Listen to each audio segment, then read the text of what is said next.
안녕하세요. 오늘도 사연살롱을 찾아주셔서 감사합니다. 사연을 보내는 저는 30대 중반 여성입니다. 젊었을 적에는 무명 연극배우로 활동했었고요. 지금은 평범한 가정주부로서의 삶을 일구어 나가고 있어요. 사랑꾼 남편과 함께 한 아이를 키우면서 무척 행복한 날들을 보내고 있죠. 제가 한 아이의 엄마가 되기까지 우여곡절이 참 많았는데요. 그 이야기를 한번 해보려고 합니다. 남편과 결혼을 준비할 때 시아버님께서 지역 유지라는 사실은 몰랐어요. 모를 수밖에 없었던 이유는 남편이 너무도 검소한 사람이기 때문이었죠. 비싼 셔츠 한 장, 좋은 신발 한 켤레, 사는 법 없는 소탈한 남자였습니다. 아끼고 아껴서 모은 돈을 꼭 필요한 곳에 투자하는 남자였어요. 주로 오랜 꿈인 연극 연출가가 되기 위한 공부와 가난한 연극계 후배들을 위해 썼죠. 배우와 연출가로 만난 저희는 사랑에 빠졌고 결혼을 약속했어요. 상견례까지만 해도 저는 시댁의 그런 재력에 대해 전혀 알지 못했습니다. 그 아버지의 그 아들이라고 시아버님께서도 소탈한 분이셨거든요. 결혼 준비가 막바지에 이르렀을 무렵 시아버지께서 뜻밖의 말씀을 꺼내놓으시면서 저는 그제야 시댁의 재력을 알게 되었죠. 꿈이 배우라고? 아버님, 연극 배우가 꿈이에요. 전생에 나라라도 구했던지 내 가진 재산이 좀 있네. 이번에 새 식구도 드릴 겸 그 새 식구와 아들의 꿈도 지원해줄 겸 재산을 미리 분할해주면 어떨까 싶은데. 네? 상가 두어 채 정도 해주면 부부가 꿈을 향해 도전하시기에 충분하지 않으련? 아버님, 저희는 그렇게 큰 재산을 생각한 적이 없어서요. 어른이 먼저 이야기를 꺼낸 것인데도? 마음은 감사하지만 저희 부부의 삶은 저희가 개척해 나가도록 하겠습니다. 저희 아직 젊잖아요. 정말 정 어렵거든 말씀드릴게요. 결혼 선물이 주고 싶으시면 냉장고 하나만 사주세요. 제가 음식에도 관심이 많거든요. 마음 같아서는 냉장고도 받고 싶지 않았어요. 하지만 차마 그렇게까지는 못하겠더라고요. 저를 바라보시는 시아버지의 인자한 눈빛에서 느낄 수 있었거든요. 이렇게 도움을 주고 싶어 하시는데 무작정 거절만 하는 것도 어른 앞에서 보일 예의는 아니겠구나 싶었죠. 시아버님께서는 냉장고를 선물해 주시겠다면서도 당신 명의의 건물에 신혼집을 차리면 어떻겠냐는 제안을 하셨어요. 잠시 고민하던 저희 부부는 제안을 받아들이기로 했습니다. 월세는 꼬박꼬박 드리기로 했죠. 결혼을 마친 저희 부부는 시아버님 명의의 건물에 신혼집을 차렸어요. 위층은 시아버지와 시어머니께서 거주하시는 시댁이었고 그 바로 아래층이 저희 부부의 신혼집이었죠. 독한 시집살이를 겪고 있던 몇몇 친구들이 시댁은 멀면 멀수록 좋다고 걱정했어요. 그러나 친구들이 걱정한 시집살이 같은 건 일어나지 않았어요. 시아버지가 워낙 좋은 분이었던 데다가 남편은 외동아들이었어요. 시부모님 대신해서 시집살이를 시전할 시누이 같은 사람도 없었거든요. 결혼 후 한동안은 참 화목하고 행복했어요. 한동안은요. 저희 부부가 이세 계획을 막 시작했던 어느 날이었어요. 시아버님께서 저희 부부에게 재산을 미리 나누어 주려고 서두르셨던 이유가 있었더라고요. 아버님께서는 남들 몰래 큰 지병을 앓고 계셨어요. 며느리 된 입장에서 시아버님의 병색을 눈치채지 못한 것이 죄스러웠죠. 아버님께서는 결국 병원에 입원하셨고 당신 스스로 삶의 마지막을 위한 준비를 시작하셨어요. 사람은 다 제 갈 때가 있는 법이란다. 보아하니 이제 나는 얼마 남지가 않은 것 같아. 저희가 어떻게 해드리면 마음 편히 치료에 집중하실 수 있을까요? 건물 관리니 뭐니 미리미리 배워두는 건 어떠니? 어차피 너무 넓고 많아서 나 혼자서는 힘들기도 했고. 그런 말씀 마세요. 금방 일어나실 거예요. 부모로서 하는 부탁이야. 거절하지 말거라. 그날 저희 부부는 시아버님의 재산을 맡아서 관리하기로 약속드렸어요. 그때 상속에 대한 욕심은 잠자리 똥만큼도 없었어요. 아버님의 마음을 편하게 해드려서 치료에 집중하셨으면 했죠. 아버님의 건물들이 많았고 너무 넓은 지역에 펼쳐져 있던 탓에 저희 부부는 인수인계를 위해 시어머니의 도움을 받았어요. 그러지 말았어야 했을까요? 일이 그렇게 되자 그동안 잠잠하게 계셨던 시어머니가 본색을 드러냈습니다. 저희 부부에게 인수인계를 해주는 척 재산 관리에 개입하기 시작했어요. 시어머니의 행동은 그야말로 갑질이자 횡포였죠. 저희 부부 몰래 세입자들에게 접근해서 임대료를 2배도 넘게 올려놓으라며 폐악질을 일삼았다더군요. 새로 들어오는 입주자들에게는 다운 계약서를 강요하고는 다운 계약서만큼의 차액을 본인이 몰래 꿀꺽 한 거예요. 일종의 탈세였죠. 그런 식으로 부당하게 챙긴 뒷주머니가 얼추 억 단위가 된 거예요. 두고 볼 수가 없었어요. 시아버님께서 평생 쌓으셨던 인품과 공덕이 시어머니의 이해할 수 없는 악행으로 인해 사라지는 것을 도저히 참을 수가 없었어요. 그래서 그 사실 그대로를 시아버님께 전했죠. 아버님께서는 깊은 한숨을 내쉬었습니다. 이래서 사람 고쳐 쓰는 것 아니라고 하는 모양이다. 무슨 말씀이세요? 그 양반이 원래가 욕심이 많았어. 사람 막대하기가 일쑤에 낭비벽도 심했고. 그런 분으로는 전혀 안 보이던데요. 젊었을 적에는 그랬다. 나이 먹고 잠잠해졌구나 싶었는데 내가 언제 이빨 빠진 호랑이가 되나 그것만 호시탐탐 노리고 있었던 모양이지. 아, 그래서 저희에게 미리 상속을... 아니, 어쩌다 아버님과 어머님이 만나셨어요. 잘 안 어울리는 것 같아서요. 우리 시절만 해도 집안에서 정해준 선자리를 통해 결혼하는 것이 그렇게 결혼하는 경우가 많았어요. 그때 만났지. 저희 부부는 시아버님의 부탁을 받아 시어머니의 잘못을 되돌려 놓으려 노력했어요. 임대료를 올려놓으라는 협박을 받은 세입자분들을 찾아뵙고 사과했고요. 몇 달치 임대료는 받지 않겠다고 약속도 드렸죠. 시어머니의 강요에 억지로 다운계약서를 쓴 세입자들과는 정상계약으로 바로잡고 시어머니에게 뜯기다시피 했던 금액 전부를 돌려드렸어요. 물론 세금 문제도 정상 처리했고요. 그러는 동안 시어머니와의 마찰이 수시로 벌어졌지만 저희 부부는 개의치 않았어요. 아버님께서 평생을 지켜오셨던 도덕적 가치관을 지켜드리고 또 그 가치관을 저희 부부가 이어받는 것이 중요했으니까요. 한편으로 저희 부부는 이세 계획에 더 적극적이었어요. 시아버님께서 임종하시기 전에 사랑스러운 손주를 품에 안겨드리고 싶었어요. 하지만 임신이라는 것이 사람 뜻대로 되는 건 아니더라고요. 시어머니와의 마찰을 이겨내며 모든 잘못을 올바르게 바로잡던 날, 그 소식을 아버님께 전하던 날, 아버님은 임종을 맞이하셨어요. 시아버님께서는 눈을 감기 직전에 잠시 저와 단 둘이 이야기하고 싶다고 하시더군요.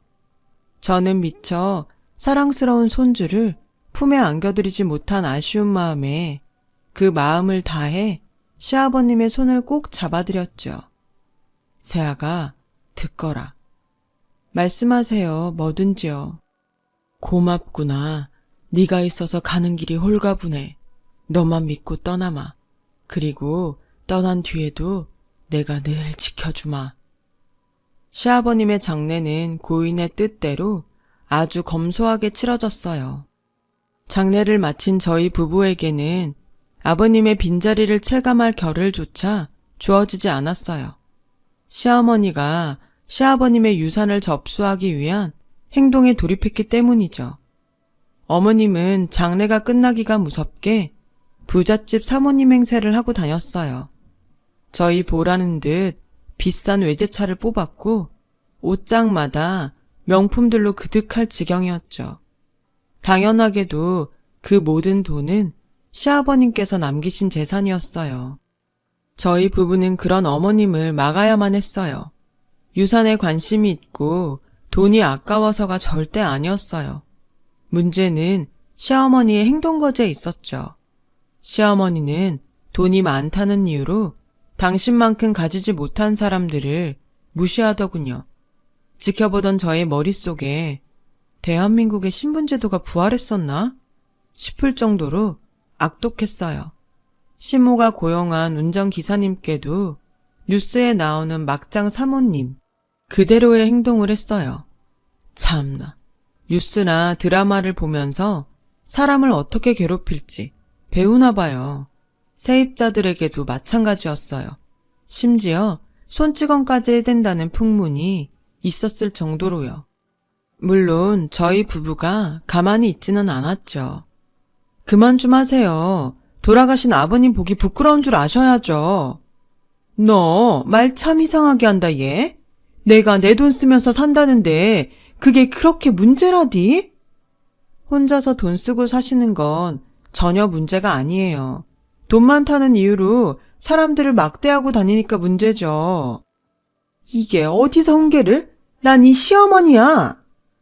솔직히 아버님께서 어머님한테 부족하게 쓰셨던 것도 아니고 아버님 살아 생전에도 누릴 만큼은 다 누리면서 사셨잖아요. 누린 것 없다? 없다니요?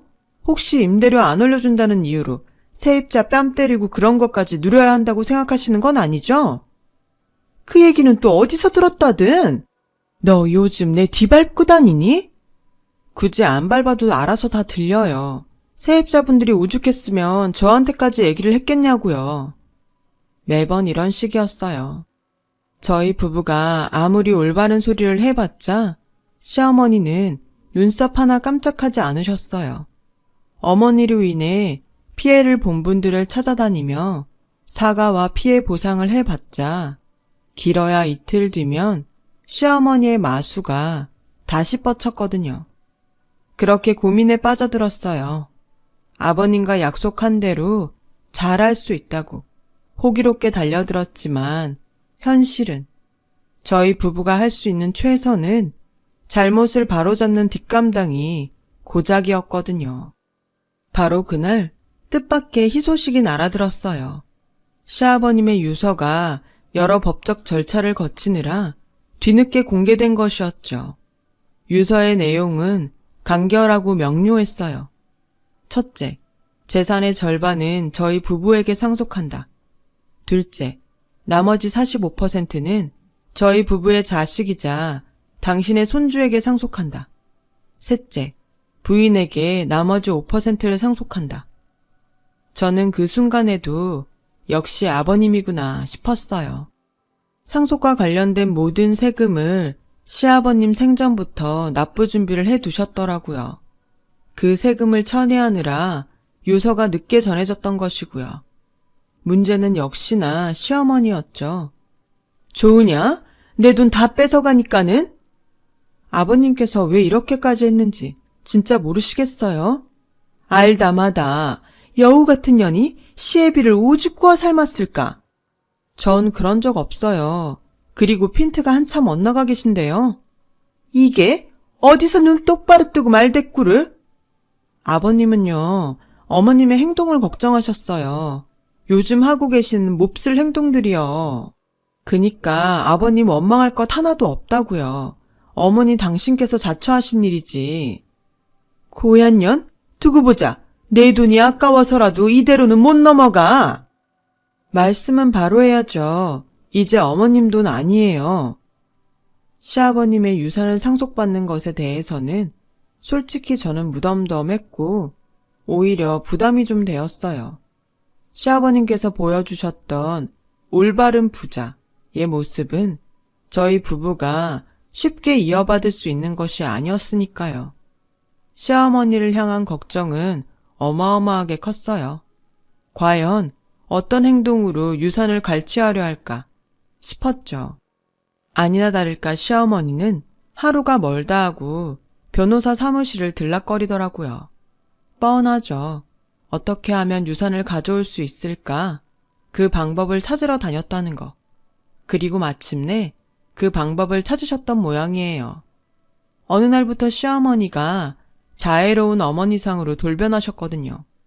돈 얘기는 일절 꺼내지도 않았으며 시아버지 인품을 흉내냈어요. 하지만 저는 그 속이 빤히 보였죠. 저희 부부를 안심시키려는 속셈이라는 것을요. 그래서 속지 않았습니다만 시어머니는 제가 속지 않았다는 사실을 전혀 모르는 채로 두 번째 수작을 벌이더군요. 너희 부부관계는 좀 괜찮니? 왜 아직도 아이 소식이 없어? 아무 문제 없어요. 임신은 자연스럽게 하겠죠. 말로만 그러지 말고 이것 좀 가져다 아범 먹이니라. 이게 뭔데요? 남자한테 좋은 거란다. 그날 시어머니가 남편 먹이라며 저에게 준 것은 율무였어요. 그 다음 날에는 시금치를 주었고요. 또 다음 날에는 콩과 고사리. 심지어 어느 날에는 연극 기획일로 피곤한 남편이 졸음운전이라도 할까 걱정된다면서 초콜릿과 커피 원두를 하나를 안겨주기도 했습니다. 하나같이 남자의 정력에 해롭다고 알려져 있는 음식들이었죠. 사실은 전혀 남자의 정력과는 아주 무관한 음식들일 뿐이었어요. 어떻게 알았냐고요? 제가 무명 연극배우 활동은 하고 있었지만 식품영양학과 출신이거든요. 정력에 해롭지 않다는 사실을 누구보다 잘 알고 있었기에 저희 부부는 시어머니가 주시는 음식들을 넙죽넙죽 받아 먹었습니다. 식자재 자체가 워낙 건강식이었던 덕분에 저희 부부는 날로 건강해졌고 적절한 초콜릿과 카페인 섭취 덕분에 엔돌핀 적당히 도는 날들을 보냈죠.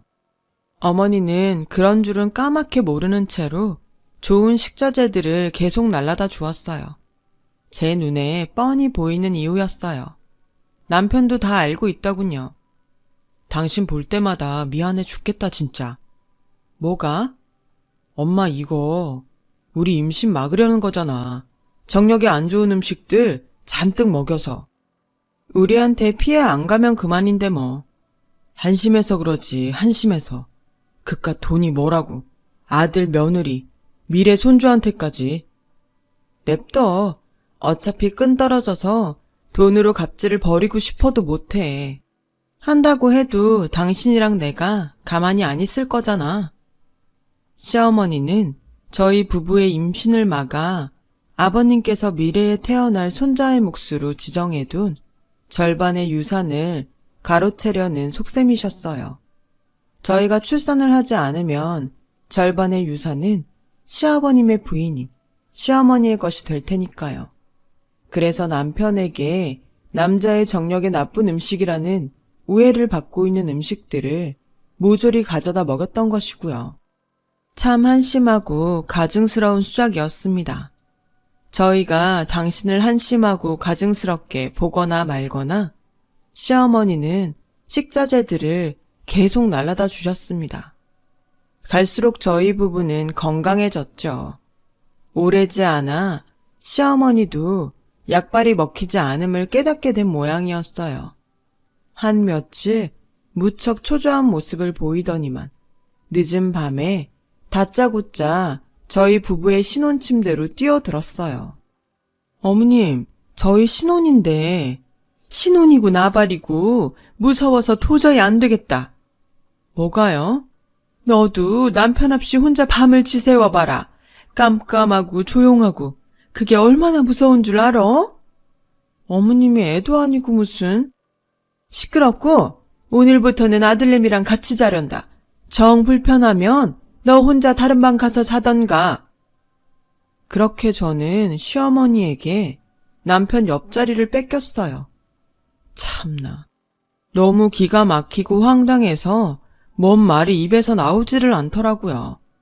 유산 욕심에 눈이 얼마나 멀어있던지 하다 이제는 부부관계까지 못하게 하려는 속셈이 너무 뻔했죠. 그대로 두어서는 안 되겠다 생각했고 저희 부부는 날이 밝기 무섭게 현관문 비밀번호를 바꾸었어요. 다음날 밤이 되자 시어머니는 열쇠집 아저씨까지 동원해 신혼집 문을 열더군요.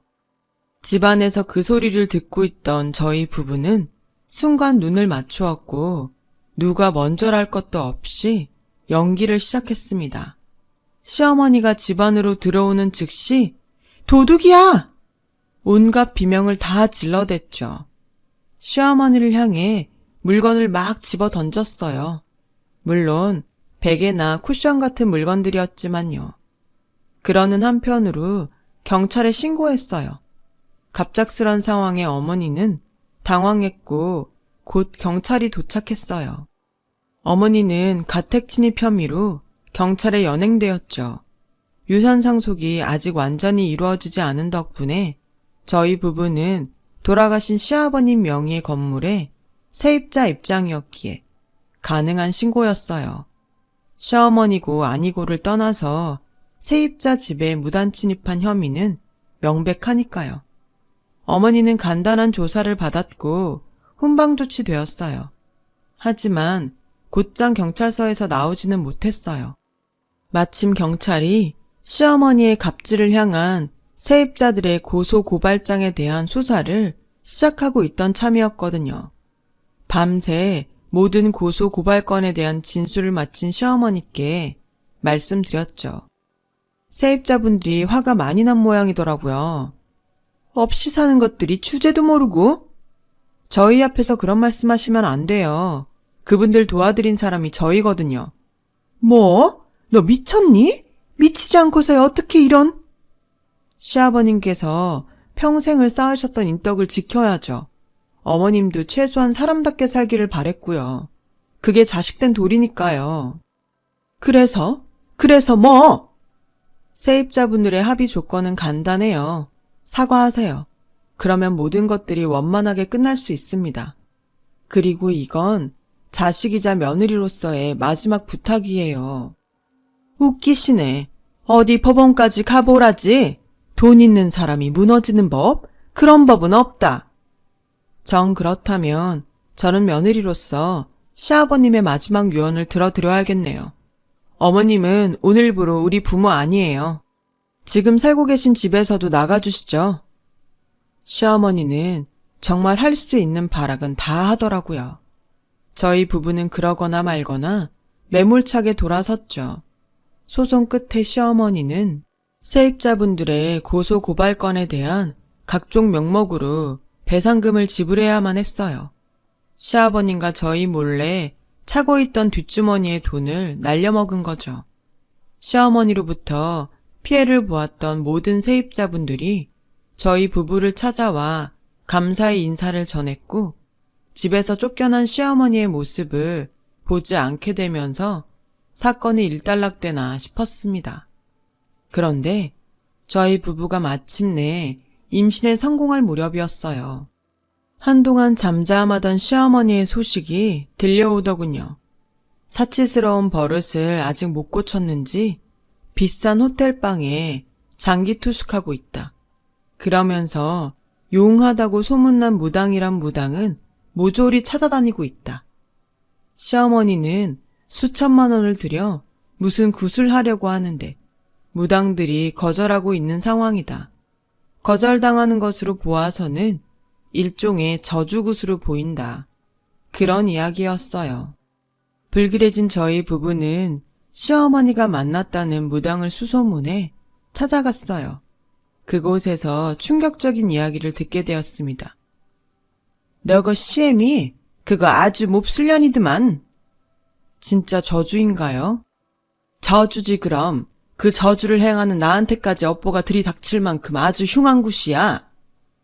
대체 무슨 굿이었는데요? 임신했지? 봐서 아시잖아요. 그 아이를 유산시키는 저주를 내려달란다. 겉도 모자라서 너희 부부를 불임으로 만들어 놓으래. 유산과 불임이라니 분노가 치솟았습니다. 당신의 핏줄이잖아요. 그리고 핏줄이기 이전에 사람이라면 해서는 안 되는 짓거리잖아요. 저주가 실제로 효험이 있거나 말거나 물론 있으리라고 저희 부부는 믿지도 않지만 그래도 아닌 건 아닌 거잖아요. 분노가 극에 달한 저희 부부는 태아와 우리 가족을 지키기 위한 계획을 준비했죠. 시어머니를 아주 충격을 주어서 저희 부부와 아이 그리고 시아버님께서 시어머니에게 유산을 거의 남기지 않고자 했던 뜻까지 모두 지켜내기로 마음먹었습니다. 그렇게 얼마 뒤 어느 공동묘지에 굿판이 벌어졌어요. 굿을 사주한 사람은 당연히 시어머니였고 저주에 필요한 각종 소품들이 속속들이 도착했어요. 무당은 거리낌 없는 방언으로 저주 굿을 시작했죠. 저희 부부의 유산과 불임을 위한 저주의 말이었냐고요? 아니요. 무당은 라면 끓이는 법을 중국어로 읊어댔을 뿐이에요. 내막은 이랬어요. 시어머니가 저희 부부의 유산과 불임을 위한 저주굿판을 계획하고 있다는 사실을 알게 된 바로 그날. 저희 부부는 중국 유학파 출신이자 남편 극단 소속 여배우와 만났어요. 그리고 모든 내막을 전했죠. 와, 시무 진짜 쓰레기다. 자기도 같은 여자면서 어떡해. 암튼 선배, 제가 뭘 어떻게 도와드리면 될까요? 배우들이랑 같이 가짜 굿판 하나 만들자. 무당은 네가 맡아줬으면 좋겠어. 그리고요. 중국어 잘하니까 나쁘지 않은 말 쏟아내면서 저주굿을 하는 척 연기해. 어차피 그게 중국어인 줄 모를 거야. 그리고 하이라이트는 시어머니의 저주굿판. 저희 부부가 섭외한 여배우이자 가짜 무당의 저주굿이 하이라이트에 접어드는 순간 기다리고 있던 제가 시어머니의 앞으로 나섰어요. 그런 저의 모습을 본 시어머니는 잠깐 당황하더니 이내 온 얼굴 가득 환희를 띄웠습니다. 굿이 먹혔구나. 이제 곧 유산도 될 거고 그렇게 되면 손주 몫의 돈은 내 것이구나 싶었겠죠. 그도 그럴 것이 저는 이미 정신 나간 사람과 같은 몰골을 한참이었거든요. 무엇보다 저 배우잖아요. 정신 나간 척 연기가 기가 막혔죠 아주. 그렇게 잠시 시어머니의 흥을 돋군 뒤 비로소 시어머니를 홍군형 내기 위한 연기를 시작했습니다. 썩을년, 돈이 그렇게 좋더냐? 당황한 시어머니는 가짜 무당에게 어떻게 된 일이냐며 캐물었어요. 가짜 무당이 당신 남편이 빙의된 모양이다 라고 설명하자 순식간에 사색이 되더라고요. 부모 자식도 눈에 뵈지 않을 만큼 돈이 그렇게 좋았냔 말이다 이년아. 여보, 그런 게 아니라 내 얘기를 잠깐만 내가 다 지켜보고 있었는데 얘기는 무슨. 가자. 나랑 같이 저승 가서 벌 받자. 내가 무슨 죄를 지었다고 이래 진짜. 내 손주를 죽이려 한 죄, 그것도 모자라서 아들 며느리에게 저주까지 퍼부으려 한 죄. 이래도 몰라? 어서 나랑 같이 가자. 순간 돼지머리며 떡들이 한가득 쌓여있던 제단이 와장창 무너졌습니다. 연극 연출가인 남편이 준비한 연출이었죠. 하지만 그 사실을 모르는 시어머니의 얼굴은 사색이 되었어요. 이때다 싶은 저는 가짜 무당을 살벌하게 쏘아보았고 가짜 무당은 질식하는 척 숨을 꺽꺽대며 실감나는 연기를 펼쳤죠. 결국 겁에 질려버린 시어머니는 제 앞에 무릎을 꿇고 싹싹 빌기 시작했어요. 이만하면 되었다 싶은 저는 상황을 마치기로 마음먹었죠. 어리석은 것.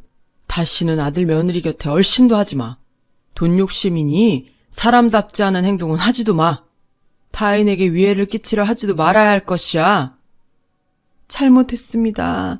다시는 안 그럴게요. 살려만 주세요. 오늘 일 평생 잊지 말어. 행여 몹쓸 행동이 또다시 나올 적에는 가만히 있지 않을 거야. 말을 마친 제가 빙의에 풀린 척 실신하는 연기를 하기가 무섭게 시어머니는 그대로 주랭랑을 치더라고요. 가짜 구판도 마무리되었죠. 저희 부부는 약속했던 그대로 시어머니가 가짜 무당에게 지불했던 수천만 원의 굿비용 일체를 극단에 기부했어요. 어려운 상황 속에서도 꿈을 잃지 않고 노력하는 후배들을 위해 쓰기로 한 것이지요. 그 기부에는 저희 부부가 준비한 기부금도 함께 했고요. 시어머니가 가끔 돈 얘기를 꺼내기 위해 저희 부부를 찾아올 때면 저는 딱 한마디로 시어머니를 저지하고는 해요. 말씀 잘하세요. 지금 어머님 뒤에 아버님 계세요. 그렇게 평화를 되찾은 저희 부부는 건강하고 사랑스러운 아이를 출산하게 되었어요. 그리고 하늘에 계신 시아버님께 약속드렸어요. 주변의 어려움을 널리 굽어 살피는 사람이 되겠다고요. 우리의 아이가 어느 정도 자라면 저도 배우의 꿈을 향해 다시 도전하겠다고요. 시아버님께서 저의 꿈을 아껴주셨던 것에 대한 보답 차원에서라도요. 사람이 사람을 아끼는 당연한 가르침 깊이 새기며 살겠습니다. 긴 이야기 들어주셔서 감사합니다. 들어주신 모든 분들 좋은 하루 되세요. 여러분, 사연 댓글에 응원과 현명한 조언 부탁드려요. 좋아요와 구독은 저에게 큰 힘이 됩니다. 오늘도 좋은 일 가득하세요.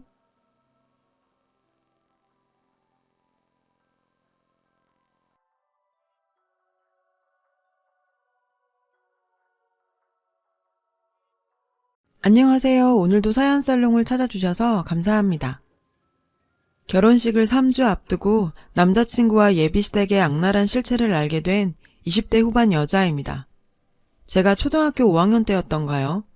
담임 선생님께서는 저를 데리고 급하게 택시를 타고 시내에 있던 대학병원으로 갔어요. 그곳에는 싸늘하게 식어있는 부모님이 계셨습니다. 작은 의류사업을 하시던 부모님은 물류창고에 다녀오시던 길에 신호를 위반한 트럭과 부딪히셨고 그렇게 허망하게 세상을 떠나버리셨어요. 며칠 동안 어떻게 시간이 흘렀는지도 모를 정도로 시간은 흘러갔고 장례식이 끝나던 날 큰아버지께서는 저희 남매를 책임지겠다고 말씀하셨어요. 그래서 큰 집으로 들어가게 되었습니다. 평소 몇 번 보지도 못한 큰아버지 댁에 들어가서 산다는 게 불편하긴 했지만 선뜻 저희를 거두어 주신다는 큰아버지께 감사했어요. 편하게 지내라는 큰아버지와는 달리 큰어머니는 저희와 함께 사는 걸 탐탁지 않게 생각했어요. 어찌 보면 당연한 일이죠. 저희의 존재가 뭐가 그렇게 반가웠겠어요. 특히 사촌 언니는 어쩌면 사람이 저렇게 못돼 먹을 수 있는지 궁금할 정도였어요. 늘 저를 자기 집에 얹혀 사는 거지라고 부르면서 자기가 해야 할 일을 저에게 미루고 괴롭히기 일쑤였어요. 어렸던 저는 그저 따를 수밖에 없었는데요. 야, 박현지, 내가 방 치워 놓으라고 했어 안 했어? 너 미쳤어? 집에 빌붙어 살면 그 정도는 해야지. 나도 방금 들어와서 미안, 금방 할게. 그럴 때마다 오빠는 저를 보호하기 위해 사촌 언니와 싸웠고 그 때문에 늘 큰어머니에게 혼나곤 했습니다. 그 때문인지 큰아버지 식구들과 오빠는 항상 갈등이 있었고 결국 오빠가 20살 되던 해에 문제가 터지게 되었어요. 학교를 마치고 집에 들어간 저는 저희 오빠의 뺨을 때리는 큰아버지의 모습을 보게 되었는데요. 너희 같은 애들을 애초에 거두는 게 아니었어. 어휴, 다 키워놨더니 보따리 내놓으라네. 저희가 아직 애로 보이세요? 저희 데려다 키우는 대신 저희 부모님 사고보상금 다 수령하셨잖아요. 모르고 있는 줄 알았어요? 약간은 당황하신 듯한 큰어머니께서는 오히려 역정을 내셨죠. 얘, 뭐라는 거야? 무슨 보상금? 애가 야가가지고 벌써부터 돈. 역시 검은머리 짐승은 거두는 게 아니랬어. 여보, 내가 뭘 했어요? 그때 데리고 오지 말았어야 했다고 했잖아요. 그 후 저희 남매는 그 집에서 빈손으로 내쫓기다시피 나왔어요. 다행히 어린 시절 부모님과 함께 살던 작은 주택은 성인이 된 오빠의 명의가 되었고 저희는 그곳으로 들어가게 되었습니다. 으리으리하던 큰아버지 댁과 달리 허름한 작은 주택이었지만 늘 구박받으며 살던 큰댁 생활과는 비교할 수도 없게 행복한 시간이었죠. 하지만 12살, 20살짜리에게 세상은 호락호락하지 않았어요. 학교에서 늘 1등만 하던 오빠는 저를 위해 대학도 가지 않고 바로 생업전선에 뛰어들었습니다. 하루에 투잡, 쓰리잡 하면서 온종일 일했고 그 덕에 저는 무사히 대학까지 나올 수 있었어요. 그런 오빠의 마음이 고맙기도 했지만 한편으로는 저에게는 너무 큰 빚으로 자리 잡았죠. 저 뒷바라지하느라 결혼도 하지 않고 있던 오빠를 위해 저라는 짐을 덜어주는 게 최선이라고 생각했고 빨리 결혼해야겠다는 생각을 했어요. 그때는 그게 오빠를 더 힘들게 할 거라는 생각은 하지 못했어요. 27살이 된 저는 자원봉사단체에서 만난 동갑내기 남자친구와 결혼 약속을 하게 되었어요. 남을 돕는 삶이 자신의 길이라 여기던 그는 부모가 없는 저를 아무 편견 없이 바라봐줬고 그와 함께라면 오빠의 무거운 어깨를 덜어줄 수 있을 거라 생각했었죠. 자원봉사 단체장을 맡고 계시던 예비 시부모님은 누구에게나 친절하고 따뜻했습니다. 많은 사람들의 칭찬을 받던 분들이었고 부모가 없는 저에게 늘 부모처럼 생각하라며 따뜻하게 챙겨주셨어요. 하지만 그들의 아들이 저랑 사귀고 결혼 약속까지 했다는 사실에 태도가 180도 변해버렸습니다. 현지 너 설마 우리 상우랑 결혼까지 할 건 아니지? 내가 딱 깨놓고 말할게. 내가 우리 상우한테 욕심이 좀 많다. 그래서 유학도 보낸 거고. 그런데 부모도 없는 너랑 결혼한다고 하면 내 마음이 어떻겠니? 그렇다고 오빠가 변변하기나 하니? 고졸해. 용접한다며? 너도 부모 되면 다 이런 상황이 이해될 거다. 너도 이해해주길 바란다. 저는 그 자리에서 아무 말도 할 수 없었죠.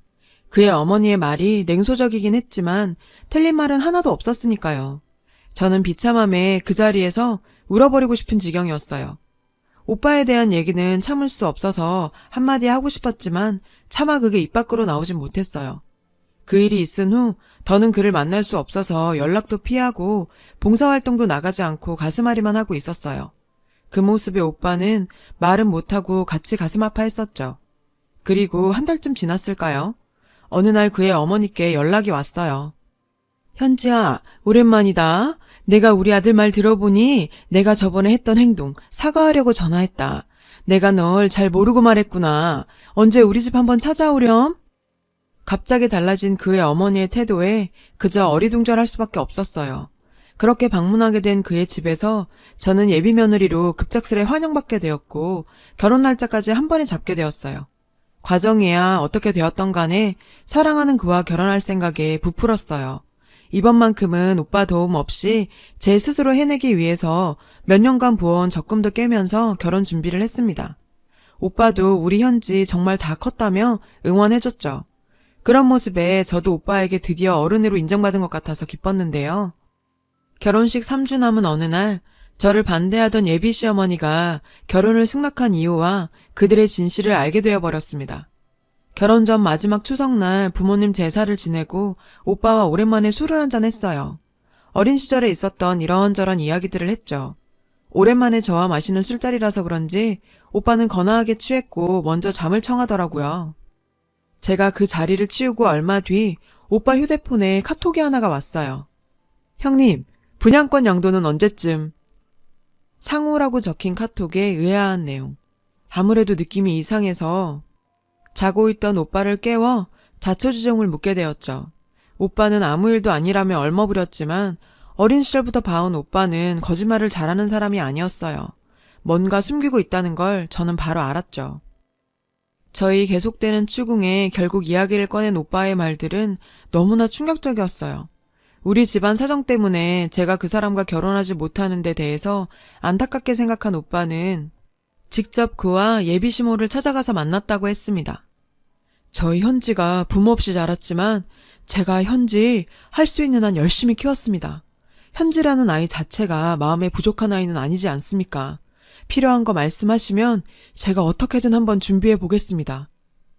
오빠는 예비 시모에게 누구보다 부족함 없이 준비하겠다고 했다네요. 많은 회원들의 존경을 받던 봉사단체 회장이신 예비시모는 참도 속물적인 이야기를 꺼냈다고 했어요. 그래, 먼저 말 꺼냈으니 내 입장 얘기해볼게. 솔직히 우리 집안에 비하면 그쪽들이 별 볼 일 없는 건 사실 아닌가. 요즘 우리 아들 인물에 학벌이면 아파트 한 채는 들고 온다는 처자들이 수두룩 빽빽이네. 내가 상호에게 듣자 하니 이번에 강남에 금싸라기 땅에 청약이 됐다고 들었는데 그거 현지랑 우리 상호 앞으로 해주면 내가 생각 한번 해봄세. 오빠도 그 이야기를 듣고 어이없어 말이 안 나올 지경이었지만 그저 저만 생각하던 오빠는 어차피 그 아파트 저한테 준다 생각하고 선뜻 그 약속을 해버렸다고 해요. 그 이후 시어머니의 저에 대한 태도는 완전히 바뀌게 되었고 결혼 승낙까지 하게 되었던 거죠.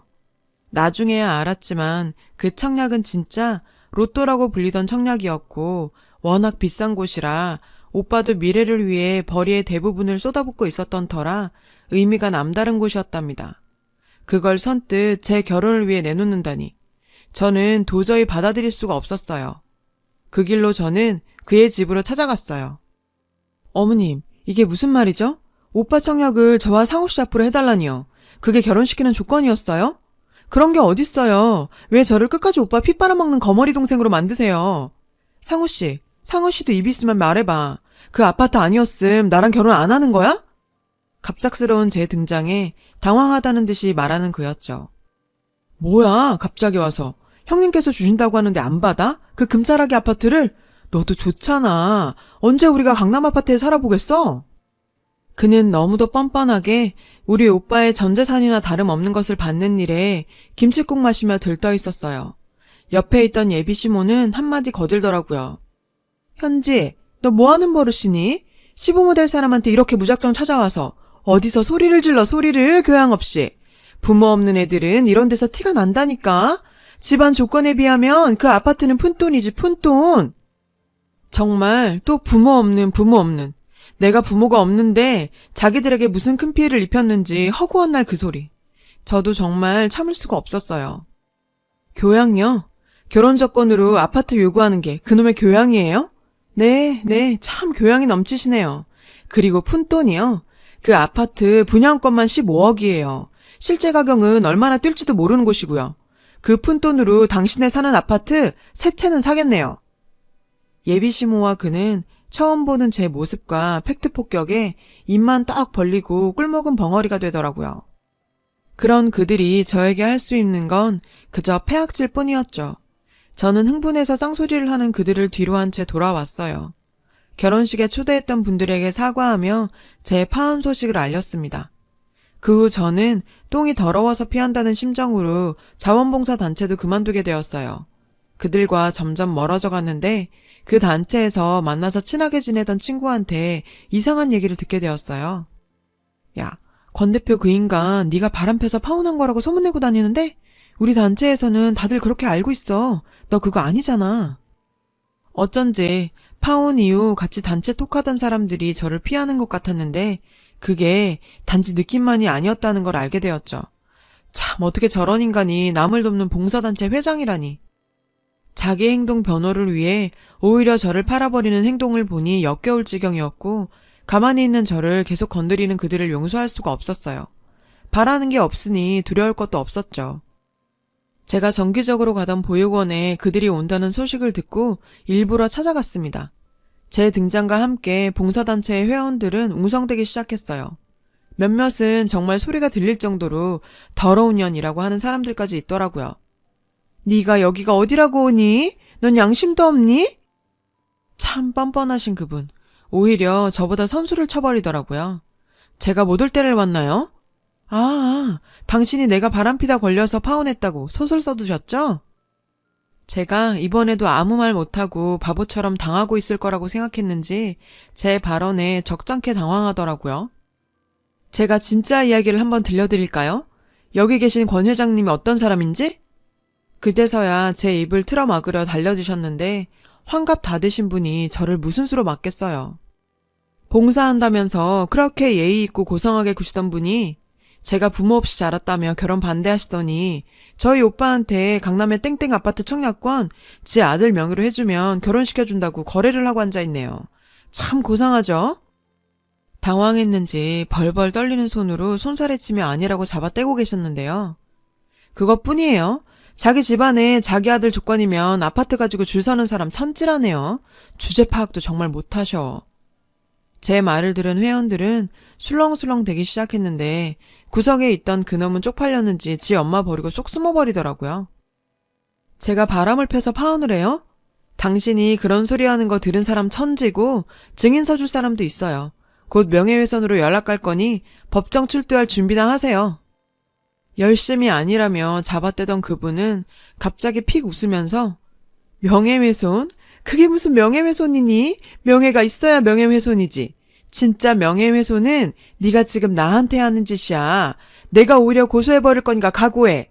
우리 회원들 중에 능력 있는 변호사들 천지야. 너 같은 거 하나 박살내는 건 일도 아니야. 이제 협박까지.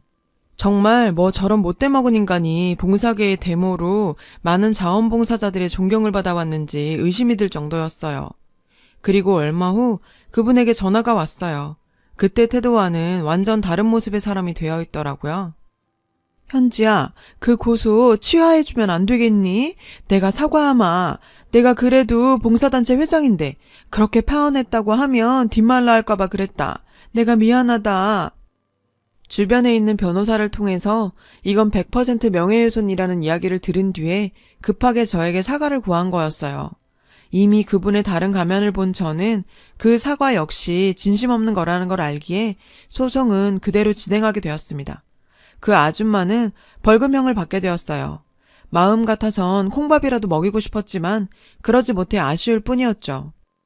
하지만 법적인 문제보다 더 통쾌했던 건 자원봉사자들 사이에서 진실이 밝혀지면서 봉사계의 데모로 존경받던 권 회장이 그런 인간이었다는 게 만천하에 드러나게 된 거였죠. 그러면서 비난의 대상이 되었고 그 때문에 단체의 회장직에서도 물러나게 되었는데요. 본인이 봉사단체 회장이란 걸 자기 최고의 명예로 여기던 그들에게는 어쩌면 가장 큰 형벌이 아니었을까 생각하니 그나마 속이 좀 후련해진 것 같았어요.